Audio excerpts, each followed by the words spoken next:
Adoption sounds like, and usually is, an act of love and generosity. But in the years immediately after World War II, Rita Braver tells us that wasn't always the case. The voice you are hearing belongs to the late David Rosenberg, once the beloved cantor or singer of prayers at Congregation Shari Torah in Portland, Oregon. He was just a very loving, big, generous guy. Rosenberg's widow, Kim, and his children, Noah, Sam, and Esty, clearly adored him. He was one of those people who you could just talk to and he'd say the right thing. But a continent away, in Roosevelt, New Jersey, someone David didn't even know loved him too. He was our child. You know, he was conceived in love. He was always loved. Margaret Earl Katz, born in 1944, was David's birth mother. During high school in Upper Manhattan, she fell in love with George Katz, captain of the school baseball team. We were 15 and 16 when we first met. Did you even understand exactly how babies were made? Nope, I had no idea of anything. In 1961, at 16, she found herself pregnant, and she wasn't alone. In the years after the war, there was an explosion in unwed pregnancies. Gabrielle Glaser says the post-World War II years were confusing for young women. They were supposed to be sexy and attractive, but not do anything about it unless they were completely married, safely, with a ring on their finger, huh? Yeah, you were supposed to be the good girl until the night of your wedding, in which case you were supposed to transform magically into a sex kitten. But how did you get that information? No one knew because there was no sex education.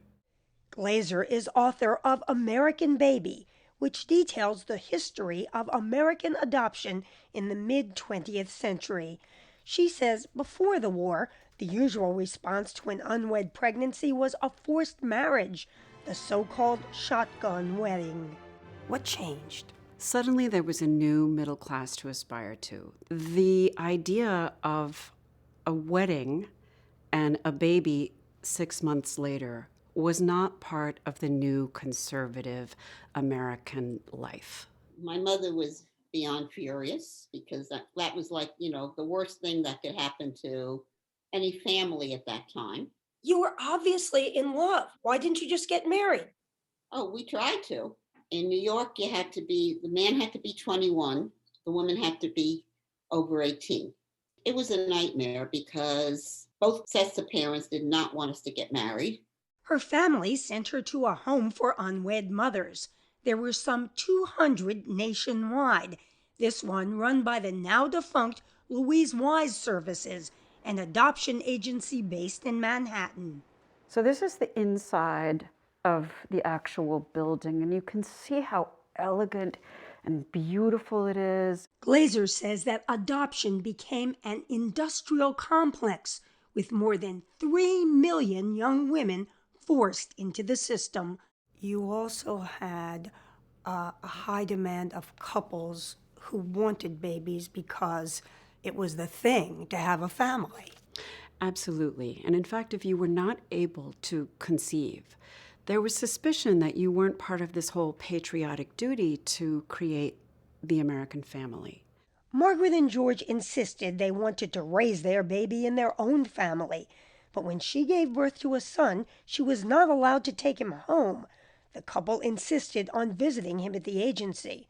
On their second visit in May of 1962, a social worker told her, "You can't have this child. If you don't sign these papers, you're a wayward minor. You will go right from here to juvie," which was juvenile hall. which is essentially jail. Jail, exactly. It was jail. David was adopted by Romanian Holocaust survivors, and they absolutely adored their son. Margaret and George married in 1963 and had 3 more children.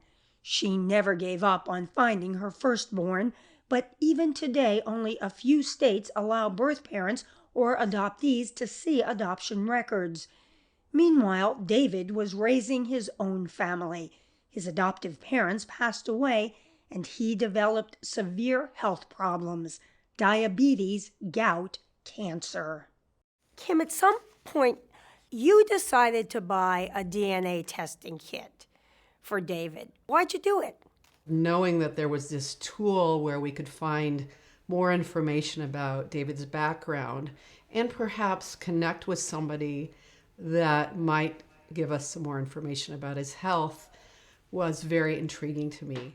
They connected with a distant cousin who was able to track down David's birth family. And one night in 2014, years after her husband George had passed away, Margaret Katz got a voicemail. Hi, this is David Rosenberg. I hope you're sitting down. I think you're my birth mother. Margaret and David spoke by phone. She finally confided her secret to her other children, and soon she and her youngest daughter, Sherry, were on their way to meet David in Portland. And it was just like, just hugging and holding like forever. Interestingly, David had followed in his adoptive father's career path by becoming a cantor, but he always wondered about his own innate vocal ability until he met his sister Sherry, a professional opera singer. For David and myself, music was like our heart and soul. But even as he was getting to know his birth family, He was dying, and it was both profoundly beautiful and profoundly painful for all of us. David Rosenberg passed away just months after finding his birth mother. 50 years after he was born, laws and public mores have changed with new acceptance of unwed mothers. And though not everyone agrees, Margaret Katz believes more adoption records should be unsealed. It's happened to millions of people. The heartbreak that must be from, mothers and fathers who never knew what happened to their children is just not right.